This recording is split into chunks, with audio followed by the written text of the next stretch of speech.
My first placement was in Amelon Elementary School in a kindergarten classroom. I really enjoyed teaching kindergarten and hope to teach my own kindergarten class one day. I learned a lot about my strengths and weaknesses while teaching this particular kindergarten class. One of the strengths that I noticed was my ability to teach in small group settings. During the small group settings, I was able to relate better with the students and thus be able to teach them more efficiently. What's one thing you think's going to happen? She's going to look at her ear? Possibly. What do you think's going to happen?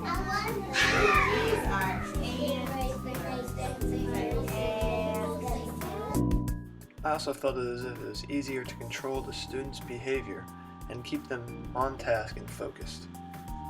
You think she'll get ready to lose her teeth? I know something. I know what's in there. She's going to look at herself in the mirror. Okay, good. Those are all really good guesses. We don't really know what's going to happen until we read the book. I also found small group time as a good opportunity to interact with students who might not normally interact, as well as joke around with the students to lighten the mood. What is one thing that you saw that the girls saw? Now, what do the girls saw? What's one thing the girls saw in the book?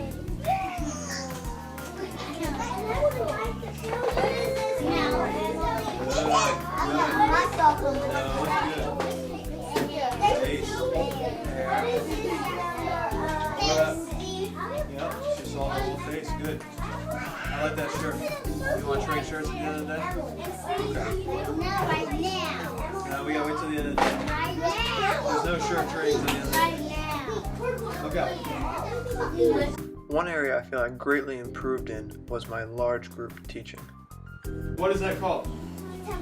No, it's called adding. Adding. Everyone say adding. Adding is when I love how Nicholas, Rossi, and Marianne are sitting, and they're not drawing on the carpet, they're not talking to their neighbor, they're sitting, they're looking at me, listening. Adding is when you take two groups and you put them together into one group. I vastly improved my ability to manage the whole class and keep all the students focused. It's taking how many groups?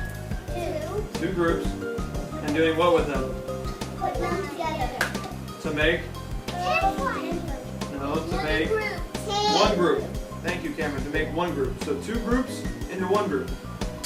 So what we're going to do is we're going to work on some of that today. I was able to create unique lesson plans that allowed the students to visualize and apply what they were learning.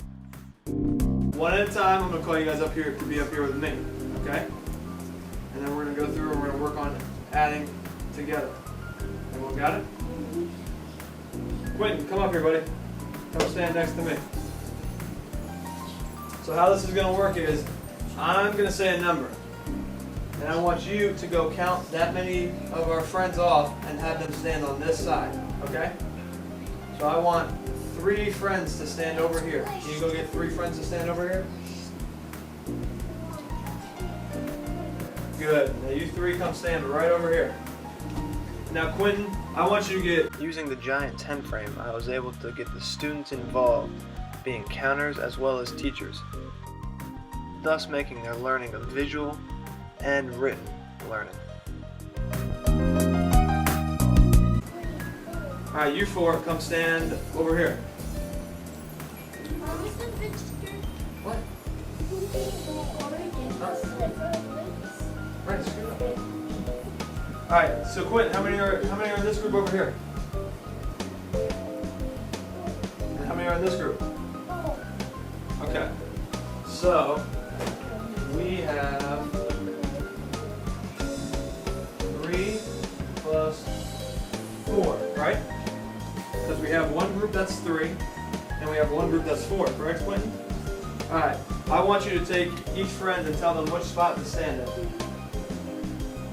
By making a student the teacher, I was able to get them involved in the thinking as well as the performing of the math problems. By including multiple ways of instruction, I was able to deepen the student's understanding of the topic. This lesson also involved a lot of student movement, which is good for kindergartners. And it also got a lot of students involved at one time, thus reducing the amount that were able to be distracted while I was trying to instruct. Alright, Quentin, count how many people we have in the 10 frame now. 4, 5, 6, 7. So what is 3 plus 4? 7. Good job. Boom. I enjoyed my time in kindergarten and learned a lot from these students and how to effectively teach students their age. My second placement was also in Amelon Elementary School, this time in a 5th grade classroom. I didn't have much experience teaching upper elementary school, but I knew that I wanted to do one thing, and that was including technology in my classroom. Luckily, I was able to do this by receiving the Randolph College RISE grant. With that grant, I was able to purchase 18 Kindle Fire 7s to be put to use in my classroom. These Kindles were put to use in numerous ways, the first being the ability to run a program called IXL. This is a program that students were able to complete math problems on. Through the 7 weeks of my student teaching, the students were able to complete over 10,000 math problems using the Kindles and the IXL app. The second way the Kindles were used were to complete a project on fractions. My time spent in 5th grade was spent teaching fractions, and I knew I wanted to do a project that related to fractions to the real world. So I had the students create presentations on how fractions could be related to the real world. They had to include 4 slides and several examples of how fractions are related to the topic they chose or topics they chose. I also wanted them to include one math problem using fractions. The students exceeded my expectations on this project, and I was thoroughly impressed. Teaching large group in 5th grade was an extremely different experience than teaching large group in kindergarten, and it was one that took me time to get used to and adapt to. Teaching 5th grade large group involved a lot more direct instruction than it did in kindergarten, so it took me a while to get used to that fact and adapt to that to be able to teach effectively at this age level. What we're going to do is, it's just like regular subtraction. What do we do when we have to subtract regularly? Yeah, we're going to borrow from the next thing over. So here, if we were to do 1 minus 6, we would get negative 5. So we have to borrow. So we're going to borrow from the whole. We're going to make that a 6.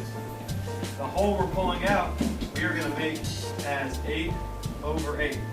Pamela, tell me why we're going to make it 8 over 8?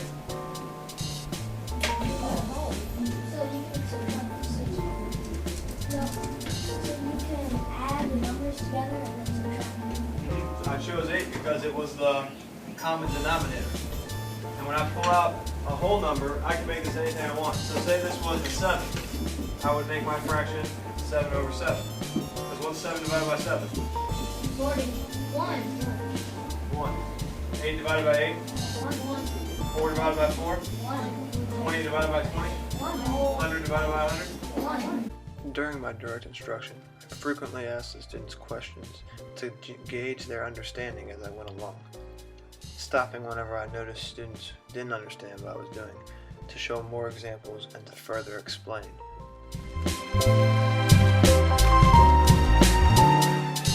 Another key factor was movement around the classroom to ensure that all students were understanding. After direct instruction, I would give the students problems to work to where I would move around the classroom and ask students if they needed help and just to check on them. This also doubled as me making sure they were staying on task and staying focused throughout the class period. Constant movement around the classroom reminds the students that you are present to help as well as keep them focused on their work. My student teaching experience was an amazing one. I learned a lot about myself as a teacher, as well as how to effectively teach students. I look forward to putting all that I learned into use when I teach my own classroom one day.